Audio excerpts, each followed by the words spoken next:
E aí, meu povo querido, bem-vindos a mais uma aula nossa para estudar geometria analítica, abordando ainda retas, beleza? Agora vamos conhecer sobre perpendicularidade entre retas, tá? Particularmente entre duas retas no plano. A gente viu na aula anterior, nas aulas anteriores, a questão do paralelismo das retas e de retas concorrentes. Retas perpendiculares entre si, obviamente, são concorrentes, elas se intersectam em um ponto. Se eu fizer o sistema de equações entre as equações delas, eu vou encontrar esse ponto de interseção P aqui. Mas agora o que eu quero tratar é o seguinte: lembra quando eu falei e observamos que duas retas paralelas, também observamos no GeoGebra, né? Que duas retas paralelas têm mesmo coeficiente angular? Pois é. No perpendicularismo eu também consigo manter uma relação entre esses coeficientes angulares. Se liga, olha só, sendo MR a tangente do ângulo α1. α1 é a inclinação da reta R em relação ao eixo X. E MR é o coeficiente angular da reta R. E MS, o coeficiente angular da reta S, que é dado por tangente de α2. Se liga, temos, observando o triângulo, no triângulo retângulo, eu não vou estabelecer letras, mas no triângulo retângulo da figura, o que é que eu vou ter? O que é que eu posso observar? Que o ângulo alfa, que é externo, é igual à soma dos ângulos. Aqui também vale 90 graus, né? Se vale 90 graus, é igual à soma dos ângulos internos. Em todo triângulo, a soma de um ângulo externo equivale à soma dos internos não adjacentes a ele, ou seja, os que estão afastados. Isso é tranquilo, porque assim, ó, esse mais esse é 180 graus. Como aqui é o suplemento desse, alfa vai ser a soma desses dois. Façam isso se vocês não conseguem usar o teorema direto do ângulo externo. Mas lá da geometria plana tem um teorema específico. Isso advém dessa ideia do somar, aqui ser suplementar, juntar, fazer as contas. No final das contas, você vai chegar que alfa será igual a α1 mais 90 graus. A soma de um ângulo interno é sempre igual, perdão, de um ângulo externo é sempre igual à soma, a medida de um ângulo externo, desculpe, é sempre igual à soma das medidas dos ângulos internos não adjacentes a ele, ou seja, que não estão próximos, tá? Enfim, esse é o adjacente, esses são os não adjacentes, tá? É o teorema do ângulo externo lá da geometria plana. Bom, tendo isso, eu tenho essa igualdade, que o ângulo alfa é igual ao ângulo alfa2 é igual a alfa1 mais 90 graus. Aplicando tangente em ambos os membros, eu vou ter que tangente de alfa2 é igual a tangente de alfa1 mais 90 graus. Massa. Vixe, Celso, o que é isso? Tangente da soma? É, tangente da soma. Eu posso aplicar a fórmula lá da trigonometria de tangente da soma, ou, caso eu esteja um pouco esquecido dela, e eu me lembre mais do seno e do cosseno, até porque quem é tangente é seno do ângulo sobre cosseno do ângulo. Massa? Massa. A gente viu isso lá em trigonometria. Tá com dúvida? Vai nas nossas playlists na nossa playlist de trigonometria, dá uma revisadinha. Sempre bom relembrar a trigonometria. Bom, esse seno da soma lá da trigonometria equivale ao quê? A seno do primeiro vezes seno, ou melhor, cosseno do segundo, que é cosseno de 90, mais seno do segundo, que é seno de 90, vezes cosseno do primeiro. Primeiro, segundo. Da mesma forma, de uma forma análoga aqui para o cosseno, o que é que eu vou ter? Cosseno do primeiro vezes cosseno do segundo. Quando é o cosseno da soma, ficará menos. Isso é desenvolvido lá da trigonometria. Eu estou usando recursos de lá da trigonometria, se liga. seno do primeiro, que é alfa 1, vezes seno do segundo. Beleza? Pronto. O que é que acontece? Vamos brincar um pouco com isso aqui. Cosseno de 90 graus, lá da trigonometria, vale zero. Então, aqui vale zero, aqui vale zero. Então, essa parcela ela vai embora, ó. Cosseno de 90 graus vale 1, que é seno de π sobre 2. Então, aqui vale 1, aqui vale 1. Ou minto, aqui não, aqui. Aqui que é seno de 90 graus. Pronto. No frigir dos ovos, isso implica que a tangente de alfa 2, que eu falei que era igual a isso, deduzi que era igual a isso, equivale ao quê? A menos, esse menos eu vou subir, que aqui sobrou um menos, ou mais com menos, menos, cosseno de alfa 1 sobre seno de alfa 1. Massa? Se liga. Mas o que é cosseno de alfa 1 sobre seno de alfa 1? Uai, tangente não é seno sobre cosseno de um ângulo? Se eu fizer cosseno sobre seno, significa o quê? O inverso da tangente. Aqui para nós, na hora da trigonometria, o inverso da tangente é a cotangente. Mas eu nem vou escrever isso e já vou escrever diretamente. Isso é o inverso da tangente. Mas tangente de que ângulo? Tangente do ângulo alfa 1. Tangente do ângulo alfa 1 seria o quê? Seno de alfa 1 sobre cosseno de alfa 1. Como aqui eu tenho cosseno de alfa 1 sobre seno, é o inverso disso. Então, eu posso escrever como inverso da tangente de alfa 1. Então, tangente de alfa 2 vai equivaler a menos o inverso da tangente de alfa 1. Ou seja, como tangente de alfa 1 é o coeficiente angular da reta R e tangente de alfa 2 é o coeficiente angular da reta S, o que é que eu obtive? Que o coeficiente angular de uma reta é o inverso do oposto do coeficiente angular da outra. Se eu isolar, se eu botar MR aqui e descer MS, dá no mesmo. A leitura é essa, ó. Aqui você achou algebricamente que MS é menos 1 sobre MR, porque eles estão associados à tangente. Mas qual é a leitura? Se eu tiver duas retas que são perpendiculares, se você tem o coeficiente angular de uma, é só inverter e mudar o sinal e você obtém o coeficiente angular da outra. Essa é a leitura. O coeficiente angular de uma é o inverso do oposto da outra. Tá? Oposto porque ficou menos, inverso porque inverteu a posição. Tá? Na paralela, um era igual ao outro, nas perpendiculares, com duas retas perpendiculares, um é o inverso do oposto da outra. Beleza? Pronto. Vamos fazer um exercício para deixar um pouco mais claro isso. Vamos lá.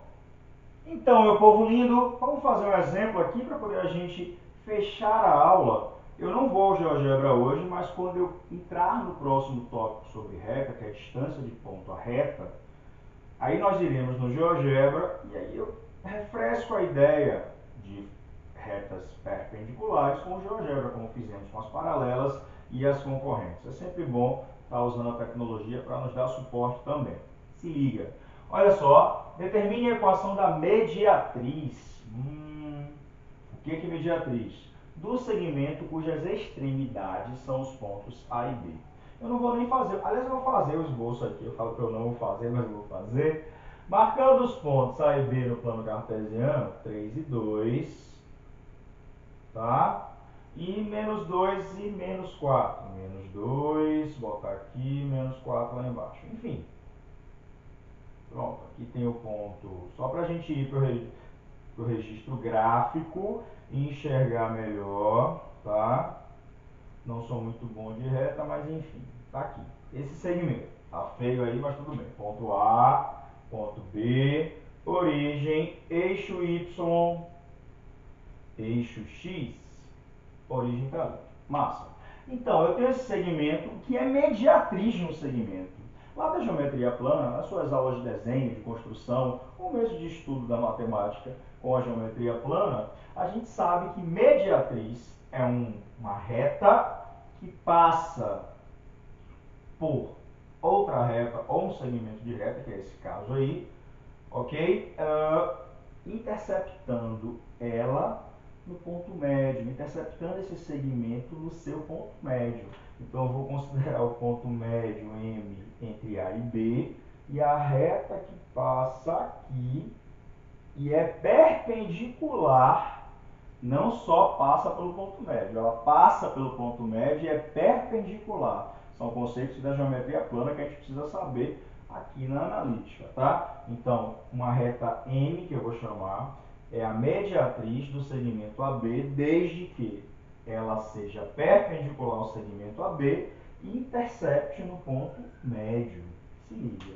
O que é que eu tenho que fazer? Eu quero saber a equação dessa mediatriz. Bom, para saber a equação dessa mediatriz, eu tenho que saber, se eu souber o coeficiente angular dela e mais um ponto, eu monto a equação fácil. Um ponto que pertence a essa mediatriz é o mesmo ponto médio do segmento. E o ponto médio do segmento eu sei encontrar, correto? Quem é o ponto M?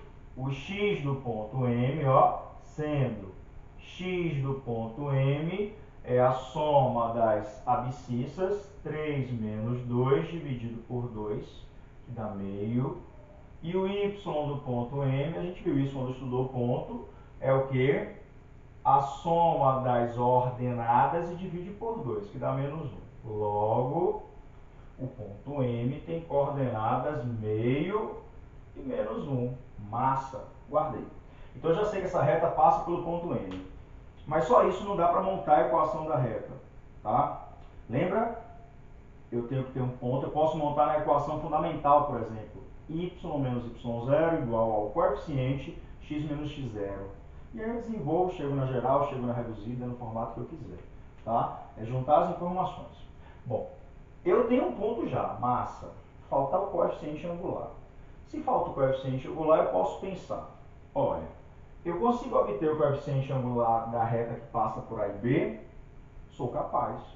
Por quê? Porque eu tenho o ponto A e B. Então, eu posso montar essa reta, eu tenho dois pontos, então eu posso montar a reta, tá? E com dois pontos é fácil montar uma equação de reta. Tem várias maneiras. Tem a maneira de achar o coeficiente e depois jogar na equação, ou podemos, né, pensando na reta que passa por A e B, eu posso montar o determinante com esses pontos. A gente viu isso em aulas anteriores de equações de reta. O determinante será dado pelo quê? Eu pego um ponto genérico, x e y, e o determinante será formado por o ponto A, o ponto B, o ponto genérico e a última coluna eu boto 1. Repetindo, né? 3 menos 2 e x, 2 menos 4 e y, calcula esse determinante, que será igual a zero, porque esses pontos são alinhados, tá? E aí eu vou conseguir, né, esse determinante tem que ser igual a zero, porque o ponto é alinhado, tá? Os pontos são alinhados, os três, tá? Enfim, então, calculando o determinante, eu posso multiplicar aqui os 3, vai ficar 3 vezes menos 4 vezes 1 menos 12, 2 vezes 1 vezes x mais 2x, 1 vezes menos 2 vezes y menos 2y, e voltando. Aqui é uma maneira de montar a equação da reta, mas a gente aprendeu outras. Se liga, você escolhe, é livre. Então, 4 vezes 1 vezes x menos 4x, porque está voltando, né, muda o sinal, regra de Sarri. 3 vezes 1 vezes y menos 3y. E 2 vezes 2 vezes 1 menos 4. Isso tem que dar zero. Arrumando, eu tenho o seguinte, que menos 2x menos 5y menos 16 é igual a zero. Esse é o formato geral da reta. No formato geral, eu vejo o coeficiente angular facilmente? Não, não vejo. Aí eu tenho que fazer o quê? Deixar no formato reduzido. Mas deixar no formato reduzido é simples, é só isolar a variável y. Como é que fica? Menos 5y é igual a 16 mais 2x. Melhorando, eu sei que y é igual a menos 16 sobre 5 menos 2 sobre 5x. Massa. Essa é a equação da reta que passa por AB. A reta que passa por AB. Vou dizer assim, tá? Só que essa reta que passa por AB é perpendicular à mediatriz. A mediatriz é perpendicular ao segmento, então o segmento é perpendicular à mediatriz. Bom, o coeficiente angular dessa reta, quem é? Menos 2 quintos. Daí, quem será o coeficiente angular da mediatriz? Ó, o rm de m, eu não sei porque eu chamei de m, mas enfim, não tem problema não. O coeficiente angular da mediatriz, que eu estou chamando reta m, será o quê? O inverso do oposto desse coeficiente angular. Qual é o inverso desse número? Menos 5 meios. Qual é o oposto? Mais 5 meios. Então, se a reta tem coeficiente angular menos 2 quintos, a perpendicular a ela terá coeficiente angular mais 5 meios. É assim, a prática do que a gente acabou de ver da relação é essa. É só pensar no inverso do oposto. Beleza? Logo, vou aproveitar para não apagar o quadro, logo eu já tenho o coeficiente angular e já tenho um ponto que a mediatriz passa, que é o ponto M. Logo, usando a relação fundamental, ou a equação fundamental, que é y menos um y0, ou seja, mais 1, igual ao coeficiente angular, que é 5 meios, vezes x menos x0, que é menos meio. Arrumando isso aqui, que eu não quero no formato fundamental, eu quero no formato geral, que a gente pode brincar horrores. Vai ficar y mais 1 igual a 5x sobre 2 menos 5 sobre 4. Aí não está no geral. No geral é passar todo mundo para lá igual a zero. Eu quero no reduzido. Pronto. Deixando no reduzido vai ser y igual a 5x sobre 2 menos 5 quartos menos 1. Ou seja, tirando o MMC vai ficar 5x sobre 2, olha a bagunça, menos 9 quartos. Pronto. Essa é a resposta, a equação reduzida da mediatriz. Ele não pediu o tipo de equação, ele só pediu a equação da mediatriz. Eu poderia arrumar e botar na geral, eu poderia deixar aqui na reduzida, eu poderia deixar na fundamental, tá? Mas eu geralmente, quando eu faço as minhas questões, eu vou dizer, encontre a equação tal, de tal coisa. Aí você vai ter que arrumar e deixar no formato que eu estou pedindo, beleza? Mas é isso, bem tranquilo, uma questão que trouxe à tona conhecimentos como ponto médio, construção de equações, relação de coeficiente angular, muito bacana, tá? É isso. Curte, compartilha, se inscreve. Se não se inscreveu, próxima aula a gente vê e próxima aula vamos no GeoGebra também, como prometido. Valeu!